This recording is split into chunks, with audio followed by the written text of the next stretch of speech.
Now, if you're an agent selling in the Medicare space, well, you're likely aware that some Medicare beneficiaries can be assessed a late enrollment penalty under Part D of Medicare. But what exactly is it? When is this penalty assessed and how much does it cost? Well, we're going to answer all of those questions and more in this short video.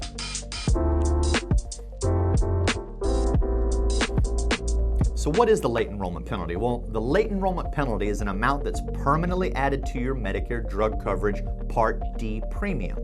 Now, you may owe a late enrollment penalty if at any time after your initial enrollment period is over, there's a period of 63 days or more in a row when you do not have Medicare drug coverage or other creditable prescription drug coverage. And unfortunately, you'll generally have to pay that penalty for as long as you do have Medicare drug coverage. Now, quick note though, if you get extra help or low income subsidy, you do not have to pay the late enrollment penalty. But for everyone else, if you don't have prescription drug coverage that is considered creditable, you will be subject to a penalty when you do enroll into Part D later. So, well, that begs the question, what is actually considered creditable prescription drug coverage? Well, prescription drug coverage is considered credible, for example, from an employer or union group plan that's expected to pay on average at least as much as Medicare's standard prescription drug coverage. People who have this kind of coverage when they become eligible for Medicare, well, they can generally keep that coverage without paying a penalty and then later enroll in prescription drug coverage with Medicare, again, penalty-free.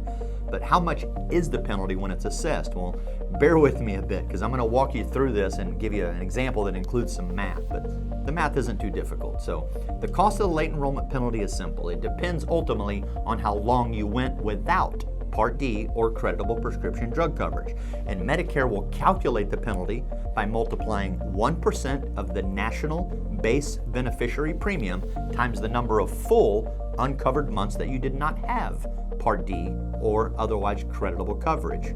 The monthly premium is then rounded to the nearest 10 cents and added to your Part B premium to give you a new total. Now, in 2022, the national base premium was $33.37, but it may change each year, likely to go up, so your penalty may also change. So here's an actual example. Mrs. Jones has Medicare, and her first chance to get Medicare drug coverage during her initial enrollment period ended July 31st of 2018. She doesn't have prescription drug coverage from any other source. She didn't join a Medicare drug plan by the end of July 2018, her IEP, but instead joined during the annual election period that ended December 7th of 2020. Her Medicare drug coverage then starts January 1st, 2021. Now, since Mrs. Jones was without credible drug coverage from August 2018 through December 2020, her penalty in 2021 is 29%. 1% for all 29 months. And that's of the base premium $33.37, which makes the penalty $9.68 a month. And since the penalty is always rounded to the nearest 10 cents, she will actually be assessed a penalty of $9.70 each month in addition to her plan's premium. Now here's the math.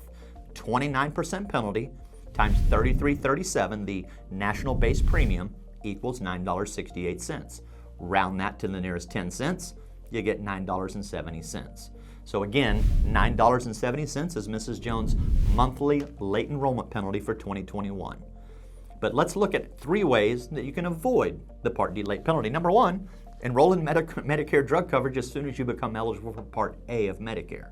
Number 2, enroll in Medicare drug coverage if you lose other creditable coverage later on. Number 3, keep records showing when you had other creditable drug coverage while you were still eligible for Medicare and tell your plan about it when they ask. But how will you know if you owe a penalty? Well, it's pretty simple. After you join a Medicare drug plan, that plan will tell you if you owe a penalty and they'll tell you what the premium will be. In general, again, you're going to have to pay that penalty for as long as you have Medicare drug plan. And if you don't agree with a late penalty, that's fine because you may be able to ask for a reconsideration. Your drug plan will send information to you about how you can request a reconsideration. You'll simply complete the form, return it to the address or the fax number listed on the form, and you have to do that within 60 days of the date on the letter telling you that you owe a late enrollment penalty. You'll also want to send proof that supports the case, like a copy of your notice of creditable prescription drug coverage from your employer, group, or union plan. And ultimately, again, you're going to have to pay that penalty even if you don't agree with it. because by law, the late enrollment penalty is part of the premium. So you must pay the penalty with the premium. They come together. You must also pay the penalty even if you ask for a reconsideration and were denied. So Medicare drug plans can disenroll members who don't pay their premiums, including the late enrollment penalty portion. It's pretty simple. So again, you're going to have to pay it if it is assessed to you and you can't get it reconsidered. Now, I know all of this can be a little confusing. If it's the first time you've heard it, no problem. If you have any questions about the penalty, just give us a call here at PSM. We'll help you make sense of it so that you can better advise your clients. Until then, thanks for listening. Good luck and happy selling.